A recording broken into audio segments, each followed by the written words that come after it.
Commander Zixith clicked his mandibles in annoyance as he reviewed the intelligence reports from the third spiral arm. Another primitive species had somehow repelled a hegemony scouting fleet, the humans from the Backwater planet they called Earth. The loss was embarrassing but ultimately inconsequential. The galactic hegemony had crushed 1,000 civilizations across the galaxy. One lucky species wouldn't change the inevitable.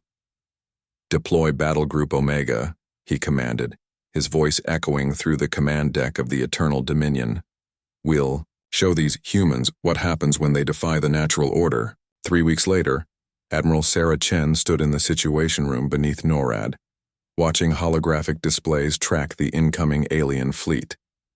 200 massive ships, each larger than Earth's biggest cities, descended through the solar system, like harbinger angels of extinction. "Ma'am, they're demanding our unconditional surrender," reported Lieutenant Morrison, his face pale as he monitored communications.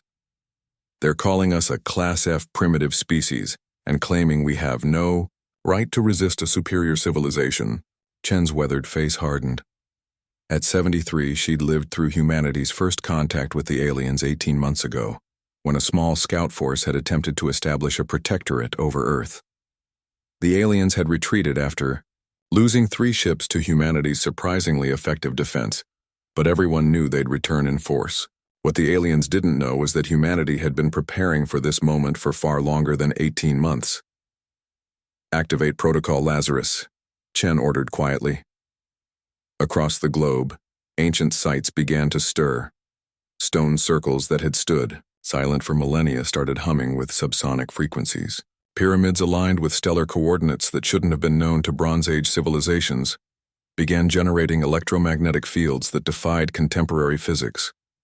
In shadowed valleys and forgotten ruins, symbols carved into rock faces began to glow with an inner light that registered on no known spectrum.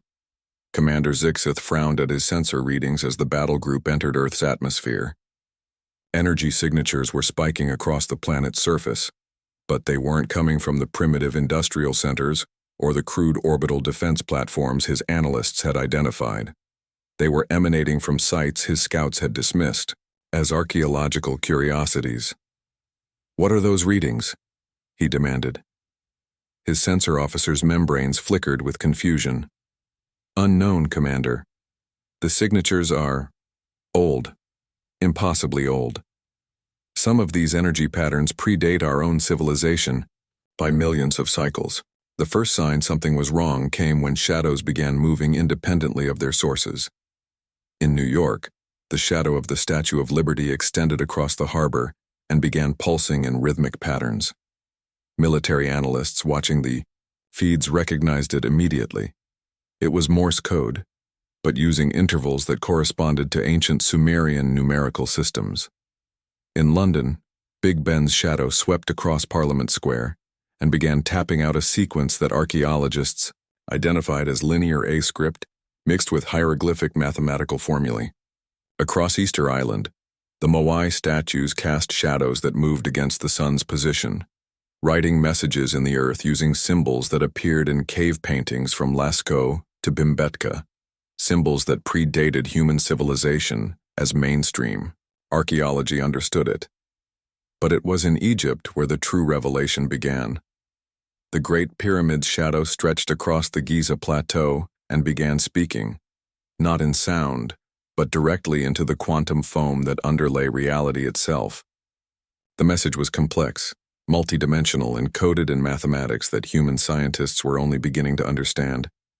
But the alien computers understood it perfectly. It was a surrender demand. Commander Zixith stared at his screens in growing horror as his translation algorithms processed the impossible message. The mathematical proofs were flawless, the quantum encryption protocols more sophisticated than anything in the hegemony's databases. And the ultimatum was clear: withdraw immediately or face consequences that would make his fleet's extinction seem merciful. "This is impossible," he whispered. "These humans are primitives. They haven't even achieved faster than light travel." His science officer's translator crackled with fear. "Commander, these aren't human transmission protocols. The quantum signatures match artifacts we've found on dead worlds throughout the galaxy. Worlds that were destroyed during the last war 50 million cycles ago. The same war that wiped out the predecessors. The predecessors. Every species in the galaxy knew the legends.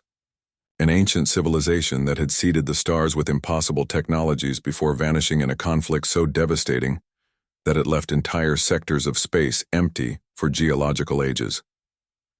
Chen watched her displays as more ancient sites came online. Stonehenge began broadcasting coordinates to star systems that wouldn't be visible for another 1,000 years. Machu Picchu's terraces started generating gravitational anomalies that bent spacetime in localized pockets. Aboriginal songlines across Australia began resonating with frequencies that interfaced directly with the approaching alien ship's navigation systems. "Ma'am," Morrison's voice cracked with awe. "The alien fleet, they're not responding to our surrender demand, but their formation is breaking up. Individual ships they're turning around." Chen nodded grimly. She'd hoped it wouldn't come to this, but humanity had run out of time to develop naturally. The archaeological evidence had been there for anyone willing to see it. Proof that Earth had been a strategic outpost for something vast and ancient. Something that had left guardians in the genetic code of every human born, dormant until the Yao species faced extinction. The shadows were more than defensive systems, they were memories. Collective unconscious recollections of a war fought across the galaxy, when humanity's ancestors were still learning to use stone tools. The predecessors hadn't vanished. They had retreated into the quantum substrate of reality itself, waiting for their inheritors to mature enough to access their inheritance. Commander Zixith received the final transmission as his fleet fled toward the system's edge. It came not through his communications array, but whispered directly into his consciousness by shadows that shouldn't have been able to exist in the vacuum of space. The message was simple, delivered in a voice that spoke with the authority of extinct civilizations. Earth was never a backwater. It was a seed vault, and now the harvest begins. As the alien fleet disappeared into hyperspace, Admiral Chen looked up at the stars and wondered what other dormant legacies lay scattered across human worlds throughout the galaxy, waiting for the right moment to remind the universe that humanity's ancestors had once ruled the stars.